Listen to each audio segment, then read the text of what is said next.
vai voltar a falar agora sobre a CPMI dos atos do dia 8 de janeiro. O presidente do Senado, Rodrigo Pacheco, fez agora há pouco a leitura do pedido e, com isso, a comissão está oficialmente criada. Vamos a Brasília com a Caroline Rosito. Ela vai explicar para a gente os próximos passos. Oi, Carol. Boa tarde para você.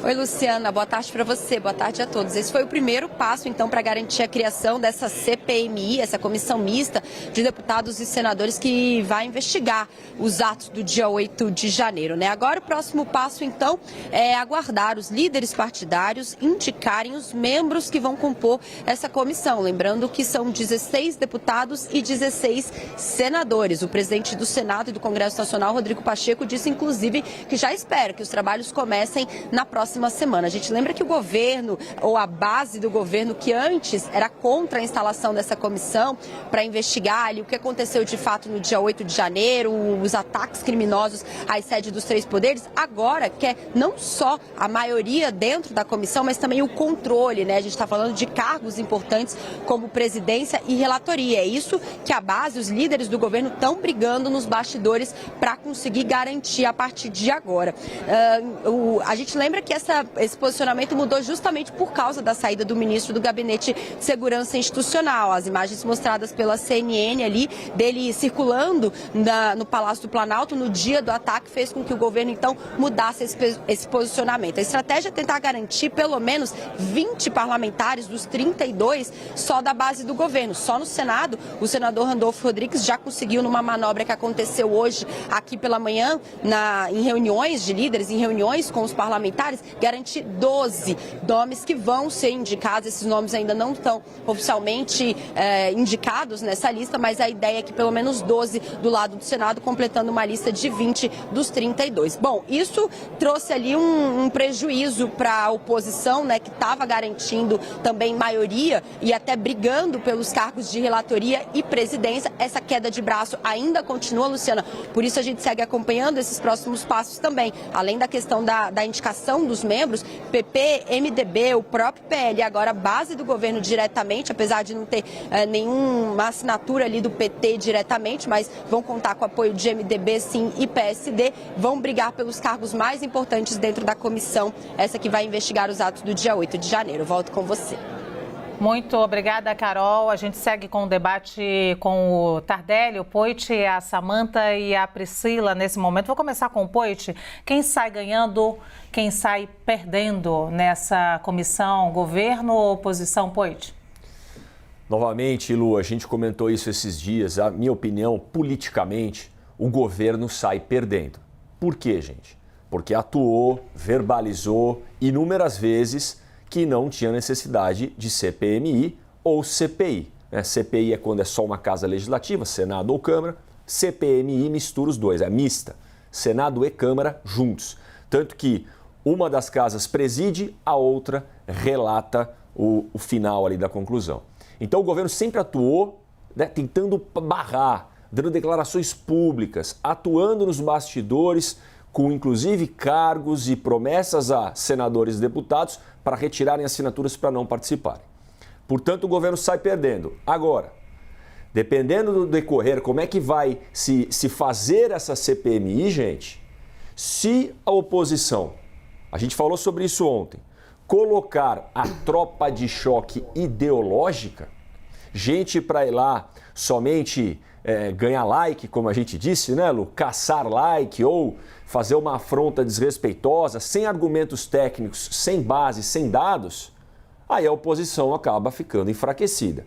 Então, vamos acompanhar, né? Eu vi um pouquinho, a gente acompanhou na CNN agora o senador Rogério Marinho, que é um cara técnico, um cara que foi responsável pela reforma trabalhista nesse país, tem argumentos bons, a presença dele é mais do que necessária. Agora, outros deputados da oposição que vão lá para fazer um videozinho bacana ou para xingar alguém, para ir para as redes sociais, eu acredito que só vai prejudicar a busca pela verdade. E que a verdade prevaleça e que puna seja quem for, de esquerda, de direita, da base ou da oposição. Mas quem não deve não teme, então vamos atrás do que aconteceu realmente dia 8 de janeiro. O cuidado também, né, Poit, é quanto à quantidade de parlamentares que estão aí na mira das investigações ou por incentivarem, né, possivelmente, a gente vai sempre usar assim, supostamente, incentivarem os atos do dia 8 e participarem também ali da própria comissão. Perfeito. Né? Então, isso é um outro problema. É aquele jogo do conflito de interesses, né, Lu? Exato. Isso, não só participar da comissão, como quem vai ser o relator? Quem vai ser o presidente da comissão? O governo vai sempre querer puxar para alguém do seu lado, para o proteger, e a oposição para alguém mais, sabe, histérico ali. Então que a gente escolha pessoas técnicas, de diálogo, gente. Chega de extremismo nesse país. Ô Priscila, para você que está hoje aqui de nossa convidada, nós já discutimos bastante aqui, como muitas vezes a gente acompanhou já nesse ano, eu não tenho outra palavra para dizer isso, gente, como o parlamento virou muitas vezes quase um circo, com brigas entre parlamentares, pessoas caçando likes, fazendo videozinho para postar nas redes sociais, e o perigo disso também entrar na CPMI, que investiga talvez um dos fatos históricos mais importantes da atualidade aqui no Brasil. Sem dúvidas, isso é um fato histórico, né? É um rompante aí contra o nosso Estado Democrático de Direito que precisa ter a seriedade, a altura desses fatos. E é muito chocante, o começo da sua pergunta foi quem que sai ganhando, né? Se é o governo ou se é a oposição. Na verdade, essa pergunta ela não poderia sequer ser cogitada, né? Eu sei que ela é possível, ela é real dentro do nosso contexto polarizado, mas ela não poderia, porque todos ganham, né? Tanto o governo quanto a oposição, direita, esquerda, a democracia ganha com essas investigações. O ponto aqui é que a gente não volte de novo à discussão de terraplanismo, né? Eu estava assistindo aqui o bloco anterior entre o Caio e o Zé Eduardo, começar uma inversão completa de valores para colocar o governo no centro desse debate. Nós tivemos ali atos golpistas seríssimos contra um presidente legitimamente eleito, e isso é inconteste, isso é indiscutível.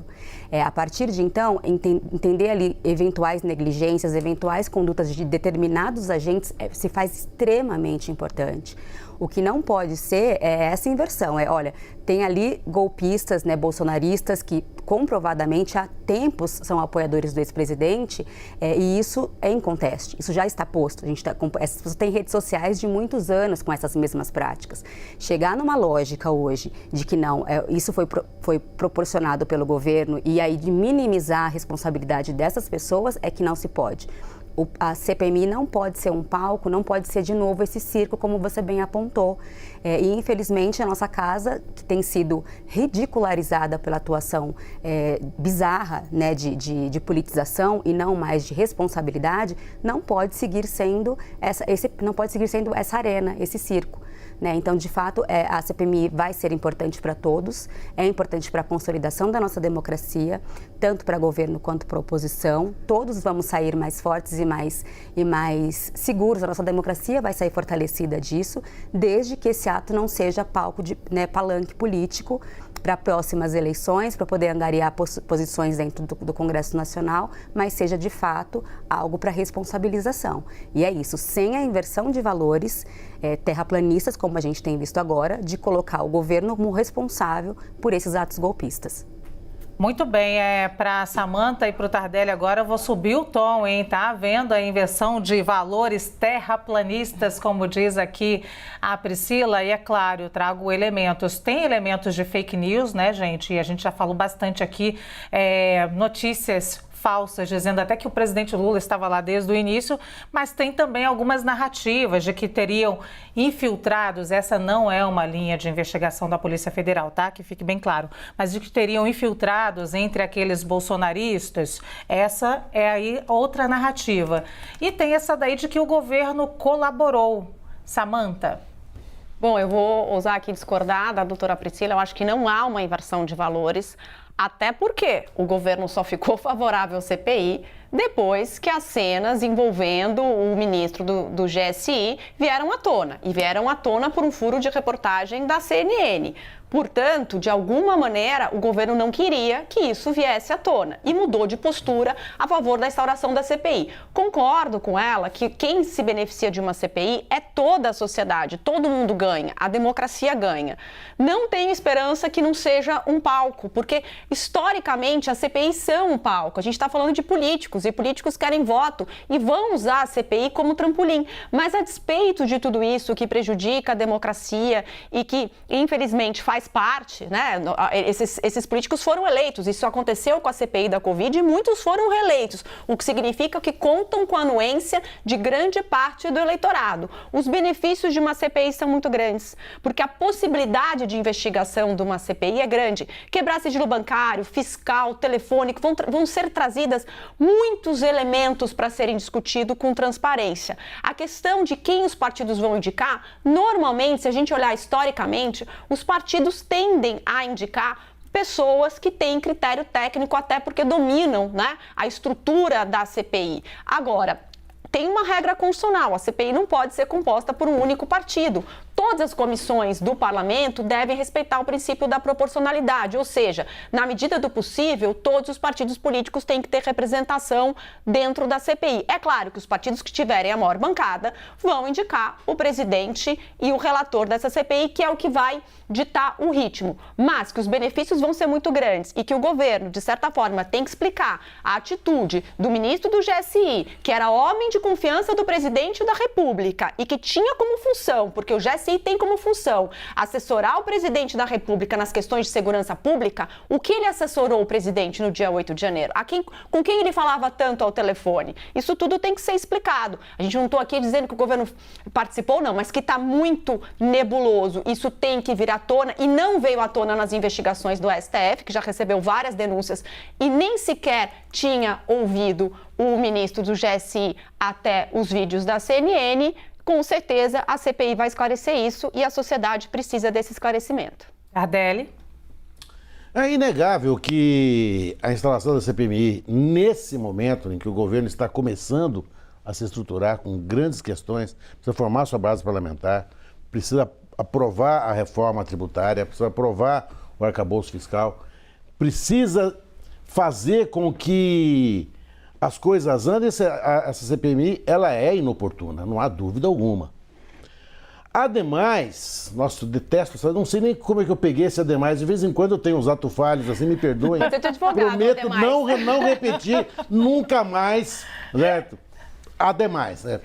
A gente tem que pensar também que cabe ao presidente da Câmara um superpoder, que é o de designar o presidente. Ele tem, ao mesmo tempo, o poder de manipular a votação dessas medidas que o presidente Lula precisa aprovar. Ele tem o poder de indicar o presidente da comissão, as pessoas que todos nós queremos alguém mais ao centro, mas o mais ao centro é a coisa mais subjetiva do mundo, porque depende de onde eu estou olhando esse centro, né? Cada um vai dizer quem é do centro. É a física quântica. É a física quântica, né? Eu penso que, eu não sei se nós vamos ganhar, eu tenho minhas dúvidas quanto a isso, porque eu acho que essa é uma CPI que tende a se tornar... Nós vamos ganhar é quem? O país. A sociedade. O país. Okay. Porque eu acho que essa é uma CPI que corre um risco de histeria já na sua instalação. Porque nós não podemos ter uma histeria de contra e a favor, de inimigos tentando apurar o mesmo fato. Isso nunca deu certo. E eu te perguntei se era governo e oposição, quem ia ganhar e quem ia perder. Você está dizendo que a sociedade... Eu acho que a sociedade perde, a oposição, e eu acho que o Poit está coberto de razão, corre o risco de se tornar uma peça folclórica na conotação política brasileira. E acho que os riscos são muito fortes do governo perder a pouca base parlamentar que tem. Essa CPI ela pode ser desastrosa para todo mundo, porque ela vai unir pela primeira vez os inimigos numa sala. E os inimigos vão ter que apurar fatos concretos. Por exemplo, qual é a participação dos militares nesse 8 de janeiro? Quantos do governo Bolsonaro lá estavam? O governo Bolsonaro estava sabendo disso? Os ministros, o ministro anterior do GSI, certo? Sabia de alguma coisa ou não? Porque as respostas que o governo tem que dar são poucas. O governo tem uma semana Eu tenho que te interromper para duas coisas. Para dizer, primeiro, que a gente tem que ser mais breve, mas porque estou aqui angustiada, que quando diz que a gente, o brasileiro, perde, mas nós aqui, os cidadãos, queremos saber mais sobre o que aconteceu naquele dia 8 de janeiro. Então, assim, acho que nesse sentido de saber mais, nós ganhamos. Eu continuo tendo várias dúvidas quanto a isso, porque nós estamos tentando fazer isso com um mecanismo muito perigoso que é a CPMI. Eu acho que os riscos são maiores, são não calculados. Nós estamos entrando num túnel. Esse túnel está escuro. Não sabemos se tem saída do lado de lá.